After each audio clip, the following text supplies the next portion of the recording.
Stoicism is a philosophical school in the ancient world that you may have actually heard of. It's gained a lot of popularity in recent generations for the, no worries and let's not worry about things that are beyond our control sort of thing. But did you know that it was the dominant philosophical school during the time that Christianity arose in the Roman Empire? And by the way, Pontius Pilate was a Roman official. And so it's interesting that the beginning of the Gospel of John, for instance, we hear in the beginning was the Word, and the Word was with God, and the Word was God. Word is a pretty important word, right, in Christianity. Well, the word for word in John is logos, and logos also means reason or speech, and it was an important Stoic term. Reason was that which governed and ordered the entire cosmos. And so out of chaos came order. Order was given by logos. And so any kind of regularity and order in the world, the part of the world's creation and that which we must attune ourselves toward in order to achieve, ataraxia, the state of tranquility, that was logos. It was reason. And so if the writer of the Gospel of John and Christianity in general did not want to be confused with Stoicism, which was the most popular philosophy in that empire at the time, then why use that word? Now, that's kind of interesting. But more than that, you may have heard of Marcus Aurelius's Meditations. It's interesting that a Roman emperor was actually a Stoic. Not only a practicing Stoic, but a very serious Stoic. Someone who wrote a lot of, stuff for himself, kept kind of a personal diary where his, thoughts and how he was struggling with things and what he was doing and how he was maintaining tranquility and how this reflected upon governing and, what it was like to be emperor at that time, especially since he was one of the good emperors, unlike, unfortunately, his son, right? Didn't turn out so well, but this isn't history. It's not political history. So anyway, Marcus Aurelius is wonderful. And one of the reasons that he's wonderful is because people like reading him. There is something interesting about what it is that he's doing, and it appeals to us. Maybe in kind of a, celebrity worship fashion where it's salient that he's a Roman emperor, but also just because it's so accessible and so human. It is a very here he is standing face to face with him. There's no pomp and circumstance. This is what he was trying to deal with and what he was thinking. And so that's good. He didn't provide a lot of innovations. So we have to go back further to try and understand what Stoicism is, what it was aiming at, and especially to start off with what its ethics were like. But we're ultimately also going to talk about the will, because the idea of the individual that we are familiar with emerged during this time, and we see it in Stoicism. And so that's curious. So what were the Stoics trying to do? What did they ultimately recommend with their ethics? Well, their ethics were a practical response to Plato and Aristotle. Now, Aristotle was himself already a more practical response to Plato, which is why we see in Raphael's School of Athens, the famous painting that depicts all the ancient Greek philosophers, Plato is pointed up to the heavens. Aristotle is kind of saying, no, let's bring things down to earth. And indeed, the people who succeeded Plato in the academy as the leaders of the academy, not Aristotle, he went to found his own school across the way in Athens called the Lyceum. But the leaders in the academy tended to be skeptics. The skeptics were another school that was popular around this time, a rival with the Stoics. And so we hear about, for instance, Carneades, one of the leaders of the academy, doing battle with some of the Stoics and taking them to task for their physics and their logic and their epistemology and all sorts of things that we don't hear very much about. When you hear about Stoicism now, most of the time what you hear about is the ethics and this approach to not letting things bother you, recognizing what it is that's out of your control. And if you can rationally get your mind around what is out of your control, then, that's good enough, right? That opens the door and clears the way so that you can then very easily take control of that situation and not worry about it anymore. Does it work that way? It's not clear that it works that way. And that's part of the history of Stoicism in the sense that Plato equated knowledge with virtue. And so as soon as you had knowledge, that was it. Like if you understood and you somehow fully embodied that knowledge, it was more than just rational understanding. Then you had the virtue. Aristotle took his notion of good to task, but still had a very reasoned out version of what virtue was. So that, we had to reason our way to understanding the golden mean, sophrosine, moderation, temperance, that was this kind of balancing force with all the virtues, so that all the virtues were a balance between two extremes. And so, reason for Plato, reason for Aristotle, the Stoics took this in a rather extreme direction and said early on in Stoicism that reason was all that you needed and that you were to approach a state of apatheia. Apatheia was literally without pathe, emotion. So you were trying to master that part of the soul. Now, this harkens to Plato and his tripartite account of the soul in the Republic. And so, if you recall, you have the reasoning portion of the soul that is trying to get a hold of the other two portions of the soul. And so these are different. I mean, we can even think of them as different portions of the brain. So you have like the new brain, the reasoning version, the reasoning portion of the brain, trying to get control over the lizard brain, the more animal brain that has more animal desires. I mean, this is more than just a story. It's kind of a physiology. And so we can appeal to that sort of thing to try and understand what was going on there and maybe think that maybe Plato was onto something, you know? And the Stoics certainly thought that Plato was onto something, or at least that Socrates was onto something. And so Socrates was their paragon. He was the one who exemplified what Stoicism was for them. But that was the case for a lot of philosophical schools. He wasn't the only, it wasn't just Stoics. It wasn't just the Stoics, right? It was others. And so that's kind of curious. The cynics look to him, the skeptics look to him, and I mean, they can't all be right. So what's really going on here? Now, did Socrates advocate that kind of thing? A complete cutting off of the emotions? It doesn't really look that way. Like, I mean, his intellectual progress through the levels to get to the form of the good that Plato talks about so much in the Republic. That process involves as he says in one place and describes particularly in the Meno, a divine madness. Well, the divine madness sounds an awful lot like emotion, but at the same time, not really, right? It's not the emotion that causes us to kind of lose control and anger and that sort of thing. That's not what he had in mind. So, well, maybe, okay, so maybe you could still have, I mean, that's the question is when we try to really kind of go into the details of this, it's not clear that the Stoics were wrong. It's not clear that the Cynics were wrong. And it's not clear that the skeptics were wrong. So they all had a version of Socrates that they adapted. So anyway, that's kind of interesting. But suffice to say, Stoic ethics was one that tried to gain mastery over the soul. And the mastery over the soul following Plato and Aristotle was a very practically oriented affair. And so this is what we see not only with the Stoics, but also with the Epicureans and the Cynics. And so instead of trying to construct these grand philosophical systems, which is basically what we get in Aristotle and Plato, the Stoics did some of this. They actually had a lot more of it than you might imagine if you just hear about their ethics. But at the same time, the ethics were very pointedly practical in the sense that they focused on what could I do right here, right now? What can I control? Someone, acts out, says something terrible to me. How should I respond in that situation? I can't control the other person's behavior. If I can't control the other person's behavior, I shouldn't worry about it. It's not the sort of thing that it does any good for me to be offended by. And so a Stoic would look at a situation where, someone calls you a name and you get offended by that. They would say that you are hurting yourself by being offended. You are doing violence to yourself and causing unnecessary suffering by being offended, which is something that, is kind of interesting for us today. Well, what should we think, not only in terms of that, but all kinds of outside influences? I mean, I don't exactly get mad when it starts raining. I mean, hopefully not, right? Because I know I can't do anything about that. I don't get mad when, it's cloudy one day I mean, I might be frustrated, but we don't tend to have the same kind of reaction with nature.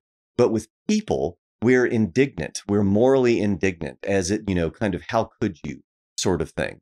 And the Stoics instead leveled this portion of ethics along the lines of what we get with Heraclitus and company, and saying that, okay, gods can recognize, that people can recognize good and evil, but, to the divine, it's all the same.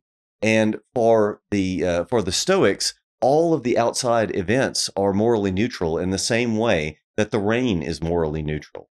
You can't control it. You can't do anything about it. So if you let it bother you, and that's the key, you're allowing it to bother you by way of reason, then you're hurting yourself.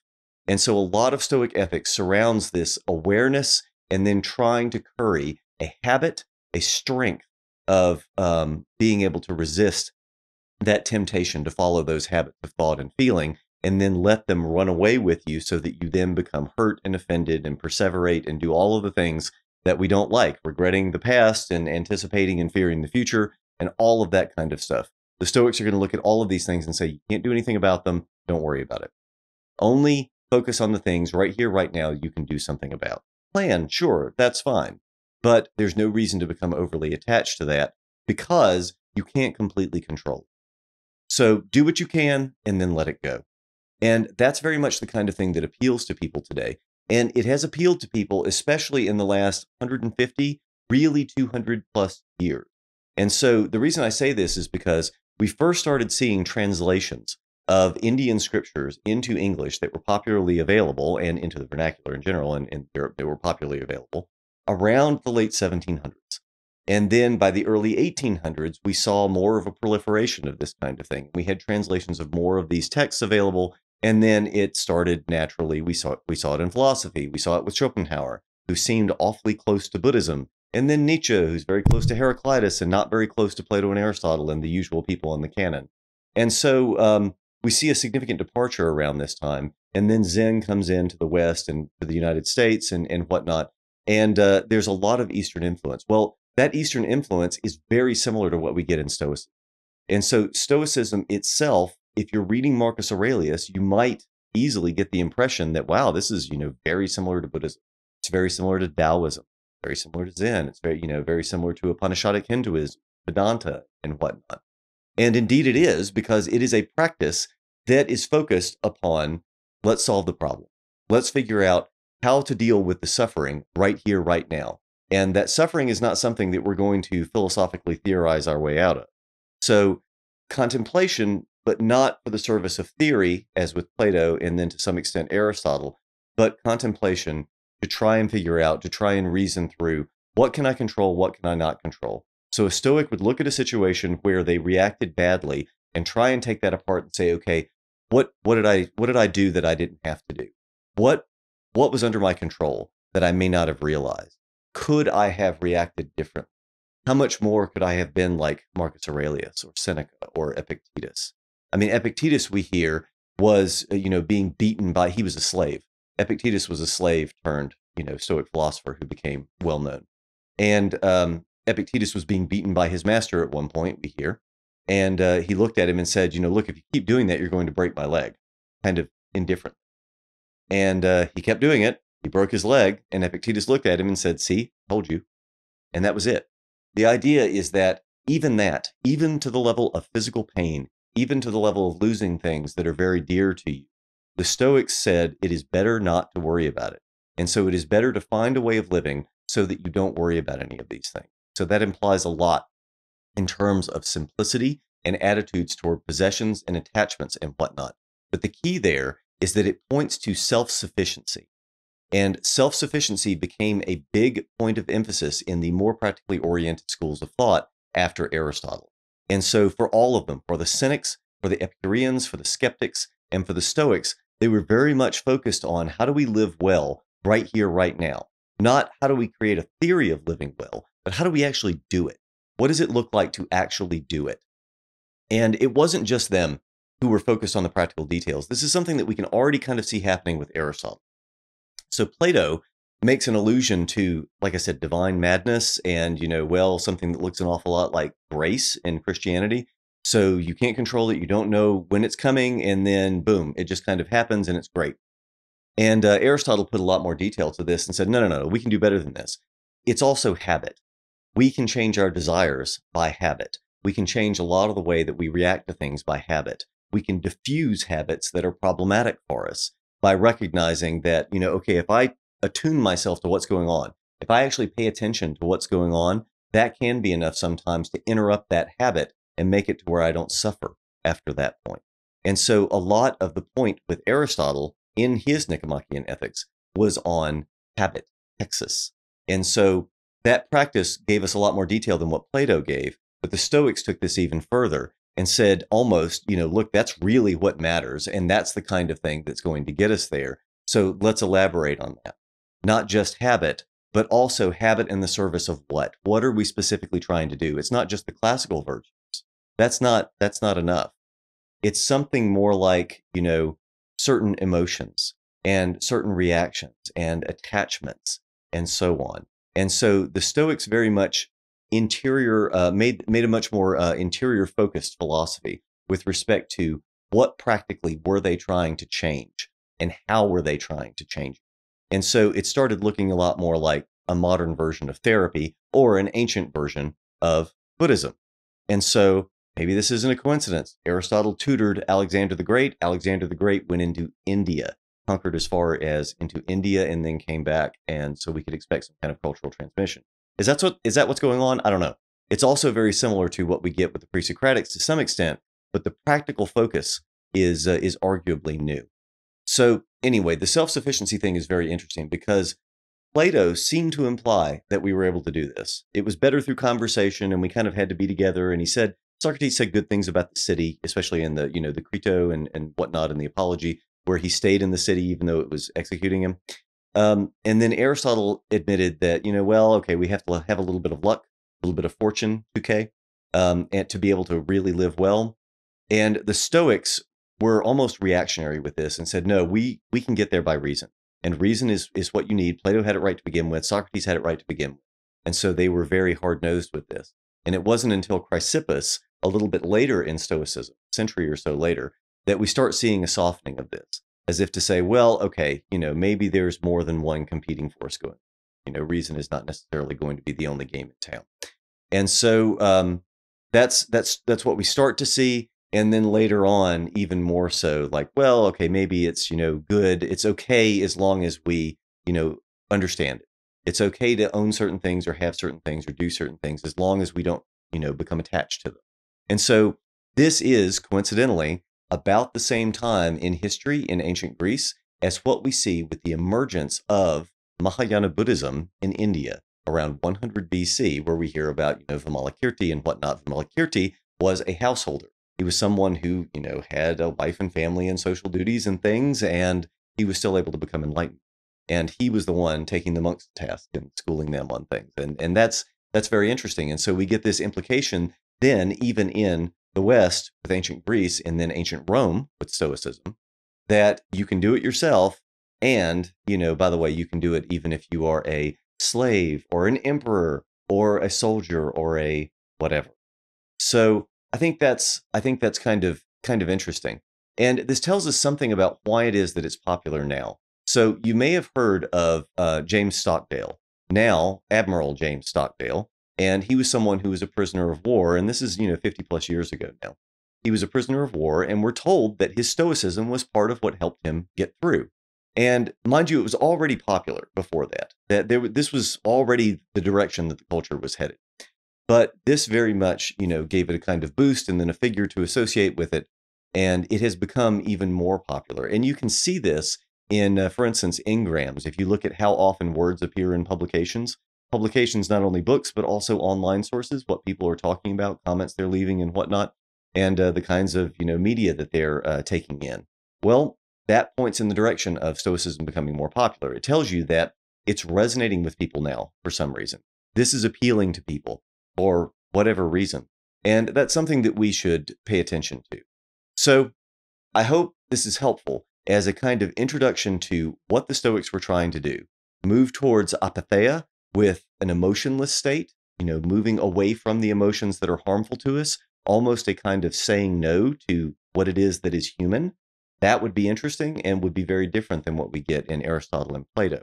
And so that practically oriented bent then tends to say no to some of the very human elements that cause us a lot of suffering, because not everything that's human is meant for our happiness, obviously. I mean, we didn't exactly evolve for happiness, right? So that's interesting. So apatheia with emotion, and then also moving toward ataraxia. Ataraxia being the no worries, tranquility, serenity that is self-sufficient and something that you can apparently, by Epictetus' example, maintain even in very extreme circumstances. And it was this applicability that caused Stoicism to not only become popular, but to become popular specifically with the the Roman military. And so the Roman military carried around Epictetus's work, which is why it's called the Enchiridion. The Enchiridion means manual because it was a manual, a little book they carried around with them. So I hope this is helpful. And next we'll dive into Stoic physics and then look at Epictetus in more detail.